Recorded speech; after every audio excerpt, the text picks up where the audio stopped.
President Donald Trump avoided a trade war with Mexico and Canada, but escalated one with China. Last week, the Trump administration levied a 10% tariff on many Chinese goods. China is the world's manufacturing superpower with a global trade surplus of $1 trillion. Here's a look at how the trade wars could affect consumers caught in the crossfire.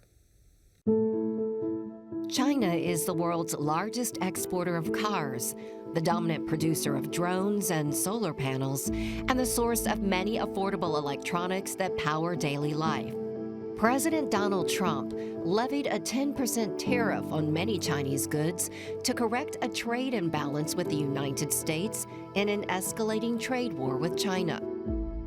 So trade war is actually two countries that are coming together and basically trying to negotiate based on the trade back and forth. They do that through tariffs. And I know that we hear about tariffs, but tariffs really are taxes on imported goods. So goods that are coming from other countries into our country or into the domestic country. They do that basically as negotiating tools. Dr. Dorian Williams is the Dean of the College of Business at Dillard University and an Associate Professor of Economics. The current trade wars are a top topic of conversation and instruction in the classroom.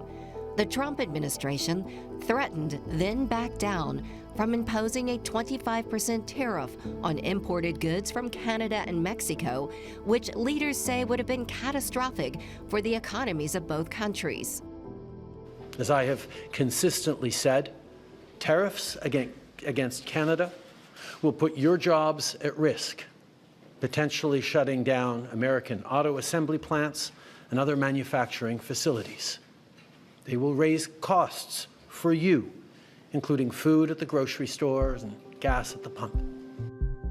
The Trump administration did go forward with tariffs on made-in-China goods. According to the latest data from the United States Census Bureau, in 2024, U.S. exports in China totaled $143.5 billion, while imports from China were approximately $438.9 billion. Is it so bad that the U.S. imports so many items from China? So the idea is that we're not creating jobs in the United States in which individuals could potentially work, right? So it starts to affect our unemployment rate. The other idea is that if that's the case, we have businesses that may move out of the country to be able to provide those goods, right? So does it hurt? It can potentially hurt. I think it's a combination of both the demand side, supply side, or consumers and businesses, right? The whole idea is for businesses to make a profit. The other idea is the other spectrum in which consumers are buying goods that they need at cheaper prices. We have to find what we consider to be the equilibrium price in which both are not necessarily fully happy, but they are equally happy. The 10% tariff ultimately passes on to the consumer, who pays higher prices for made-in-China goods. E-commerce will also feel the pinch of higher prices in two ways: the 10% tariffs and the potential elimination of de minimis, a provision that eliminates imported goods valued under $800 from customs duties. Mega discount e-tailers, including Shein and Temu, rely on this provision to sell and ship products online to consumers.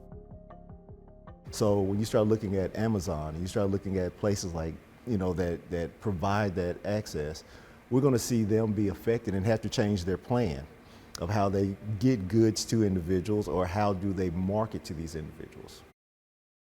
There has been a cooling off of inflation in the U.S., but some economists express concern that Chinese tariffs will heat up the economy again. For a small period of time, you will see economic growth, but then when we start looking at costs going up, as cost goes up, we start to see individuals become discouraged because of the prices, or what we now hear, inflation beginning to really hurt our consumption of other goods. The Trump administration's 10% tariff on Chinese imports took effect February 4, 2025. In response, China announced retaliatory tariffs of 10% and 15% on select U.S. goods effective February 10, 2025. The trade wars continue with the consumer caught in the crossfire.